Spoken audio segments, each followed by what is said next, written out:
देवगड तालुक्यातील चांदोशी या गावात असं आहे आणि या कापूस आंब्याचा झाड जा असा त्याची एक फांदी वादळी वाऱ्यानं तुटान पडली असा म्हणजे मोडान पडली असा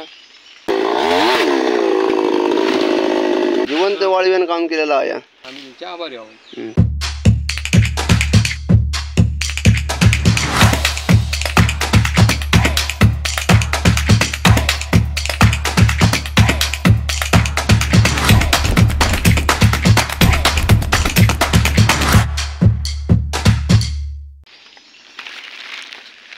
देवगड तालुक्यातील चांदोशी या गावात असं आहे आणि असं एका हापूस आंब्याच्या बाग आहेत आणि या कापूस आंब्याचा झाड जा असा त्याची एक फांदी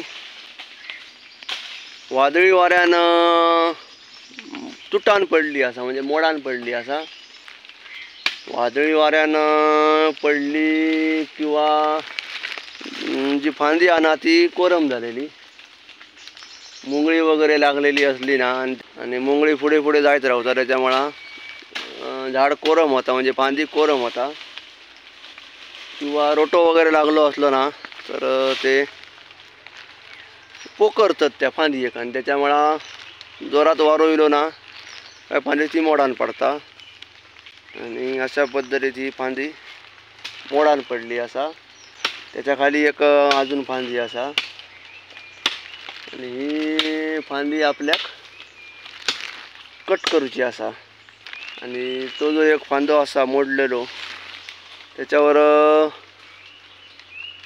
थोडंफार औषधोपचार करून त्याका जगवचो असा त्याका परत पालवी येऊ काही असा असो एक प्रयत्न असा. हापूस आंबो म्हटलं की सगळ्यांचो जीव की प्राण असा सगळ्यांचो आवडतो असो हापूस आंबो असा पाऊस येता जाता असा आणि बरीचशी अशी झाडं असत तर आपल्याक फांदी कट करूची असा आणि तो फांदो म्हणजे ती फांदी जगवचो प्रयत्न करतो असा. तर बघूया आपला काम कसा होता आता. चला कामाक लागाया.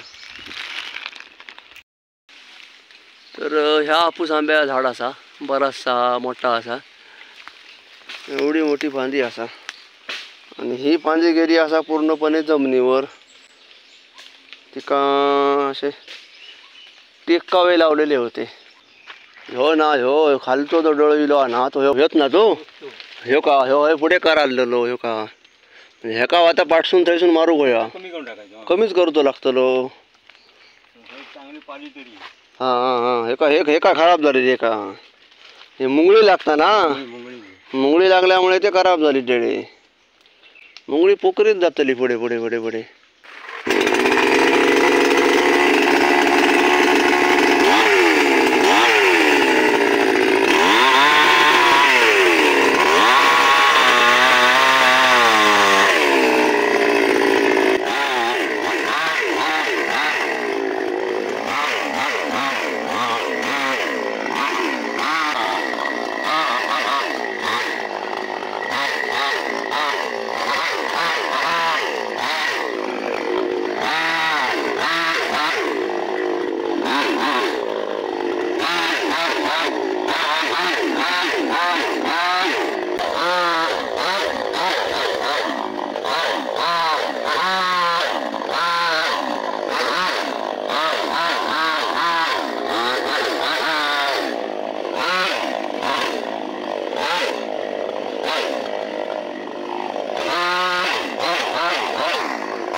ठिकाणी हळद लागवड केलेली असा थोडीशीच. मस्त वास येता. पाना नेऊ का विचार. आताशे बरेचसे असे रानभाजी गावतात रानात. आम्ही येताना कुड्याचे शेंगे आणलं आणि मस्त की त्याची रात्री भाजी करून खालो. आणि आता हळदीची पाना नेवची असत. रात्री नदीत जावचो विचार असा. मासे गावले तर मस्त की माश्यात हळदीची पाना घालायची. हळदीची पाना घातल्यामुळे एक वेगळो स्वाद येता माशाच्या चटणीक साराक. आणि एखादं आंबो गावता का बघूया. आंबे काही नाहीत, आंबे संपले आता. आंबो पण घालतात सारात ना, मस्त होता सार. आणि हे कट केलं अशा पद्धतीत. आणि मोडाचा कारण ह्या होता, ही वाळी असा आतमध्ये. हे औषध घालू काय, पेट्रोल आणला होता घालू या. ही का वाळी या, ह्या वाळीयानं काम केलं आता. पेट्रोल वाता ह्याच्यात व्हायचं. जिवंत वाळीयानं काम केलेलं आहे. ही खाली खाली खाली खाली जायच राहता ना, त्याच्यामुळे पेट्रोल मरतली. ह्यो फांदो कट केलेलो असा आणि हेका बोर्डो पेस्ट लावूया म्हणतात. आणि थोडाफार प्लास्टिक गुंडाळूया म्हणतात. हेका पालवी येतली. आणि तो एक डोळो कट केलेलो असा, तेका पण बोर्डो पेस्ट लावची असा. आणि ही एक फांदी त्याच पद्धतीत असा. हे थोडीफार खराब झालेली असा, बरीचशी उंच गेलेली असा. जिवंत फांदी तोडायची नाही, पडात तेव्हा पडात. कारण हापूस आंब्याचा झाड असा बराचसा उत्पन्न देणारा झाड असा. पडली का मग बघूया काय तर. वाळवी असा. वाळवीनं पोकरल्यान ती फांदी त्याच्यामुळं वाऱ्यामुळं पडली. बरीचशी अशी मोठी होती आणि बराचसा असा रे का उत्पन्न म्हणजे आंबे धरायचे. हापूस आंब्याच्या फांद्यांची जर छाटणी करीत असाल तर सप्टेंबर ऑक्टोबर या 2 महिन्यात छाटणी करायची. आणि ती पण थोड्या पद्धतीत क्रॉस अशी छाटणी करायची. या पद्धतीत केलेली अशी क्रॉस. त्यामुळं जर पाऊस पडलो तर पाणी वर राहावं नाही, अशा पद्धतीत छाटणी करायची. आणि छाटणी केलेल्या फांदी एक बोर्डो पेस्ट लावायची. आणि थोडाफार कीटकनाशक घालायचं आणि थोडंफार लक्ष पण ठेवायचं, कारण वाळवी लागायची शक्यता असा. वाळवी लागली तर परत त्यासून फांदी कुजायची शक्यता असा.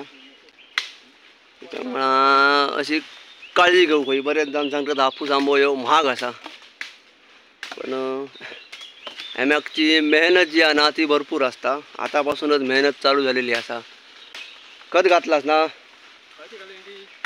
खत घातलेला असा. त्याच्यानंतर परत बेनावळ असा. बेनावळ झाली का परत कीटकनाशकांची फवारणी असा. थोडीच फार फळा झाली का परत माकड येले, त्यांका हाकवक माणसा होई, रावाचा लागता पुचूर दिवसभर. बरीचशी अशी मेहनत असा. काम तर झालेला. जाऊया आता घराक, चला. राव संतोष गाडी ते फांदी तुटून पडले, त्यामुळे त्यांना ते तोडण्यासाठी बोलवलेलं. त्यांनी ते पद्धतशीरपणे उतरून बाजूच्या झाडाला कुठल्याही धक्का न लागतं. काळंबाला हापूस काळंबाचं झाड होतं ते. वाळूच्या काळंबाला कुठल्याही प्रकारे धक्का न लागतं व्यवस्थित त्यांनी काम करून दिलं. व्यवस्थितपणे त्यांनी आम्हाला आमच्या मनासारखं उतरून दिलं झाड. आम्ही त्यांचे आभारी आहोत.